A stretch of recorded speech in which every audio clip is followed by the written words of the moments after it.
Est-ce que vous avez vu cette super blague de notre meilleure humoriste française, même peut-être du monde, Sophia Aram? Donc suite à ça, vu que en fait on la connaît, qu'elle fait que des blagues islamophobes en permanence et qu'elle soutient Israël, elle s'est fait monter en l'air. Donc les gens étaient en mode genre c'est bon, flemme. Et là, qui c'est qui vole à son secours pour la défendre contre ces accusations calomnieuses?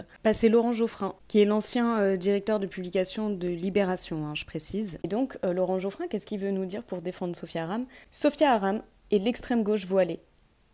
Les moqueries de l'humoriste envers une athlète voilée suscitent l'indignation agressive de la gauche radicale. Nouvel épisode d'un assaut continu contre les valeurs de la République. Moi, ce qui me tue, c'est la grandiloquence et genre le ton.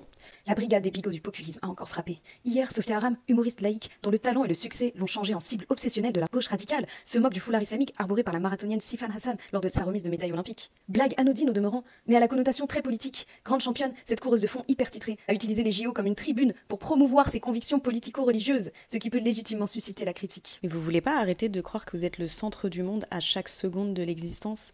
Parce qu'il y a des gens, ils font des choix dans leur vie, qui peuvent être vestimentaires, liés effectivement à leurs croyances ou autres, c'est pas forcément pour faire de la propagande. Juste, c'est un choix personnel qui ne te regarde pas. D'accord? Tu es un homme blanc, déjà tu es un homme, tu n'as pas à faire de commentaires sur l'apparence des femmes, pour commencer. Ensuite, on remarquera que cette obsession du voile islamique en France, qui est quand même assez pathologique, elle ne s'applique pas du tout aux autres communautés, comme on peut le voir dans cette vidéo. Et donc, il y a plein de femmes voilées qui l'ont fait parce qu'elles ont la conviction que c'est ce qu'il leur faut. Mais moi, ça me dérange pas du tout. Mais comme quelqu'un qui s'engage dans la religion, n'importe quelle religion, et qui décide d'appliquer des principes que cette personne a vus. Les femmes juives orthodoxes n'ont pas le droit de montrer leurs cheveux. Non, mais elles mettent des perruques. Elles mettent...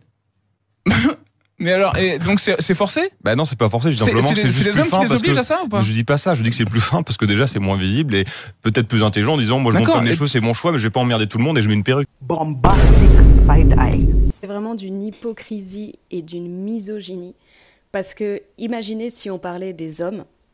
Alors bien sûr, les hommes musulmans, ils auront toujours quelque chose à dire sur la façon dont ils s'habillent, le fait de porter une barbe, etc. Mais sincèrement, je pense qu'il aurait absolument rien dit par rapport à ce type de vêtements, parce qu'il n'y a rien à dire en fait. Les gens s'habillent comme ils veulent, ça ne te regarde pas. Et pareil, je pense que s'il croise cette femme au marché, il va pas commencer à lui hurler dessus, à lui cracher dessus ou à lui arracher son voile. Donc cette idée de discrétion des musulmans dans l'espace public, qu'on demande aux musulmans, elle est purement raciste et islamophobe. En fait, il n'y a aucune autre explication possible à partir du moment où on l'accepte pour d'autres communautés.